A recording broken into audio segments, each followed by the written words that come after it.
Spinner. Spinner? আচ্ছা, আর কে কেরামতি দেখাবে spinner দিয়ে? চলে আসো। সরব, ডাম্বেল এরম ভাবে ডাম্বেল রেখেছো কেন? রাখো এখানে ভালো করে। হ্যাঁ, তুমি দেখাবে কেরামতি?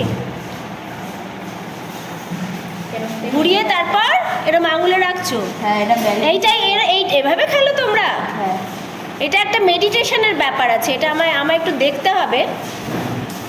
আচ্ছা, সুদর্শন চক্রের মতো ঘুরছে, আমি পারবো না। আমার এই আঙুলে করিয়ে দাও তাহলে। হ্যাঁ, ধরলাম, তারপর? হ্যাঁ, কোন একটা আঙুলে রাখতে হবে? এরকম করে ঘোরাবো, তাই ছিল? পড়ে গেল তো। দেখি তুমি করো তাহলে।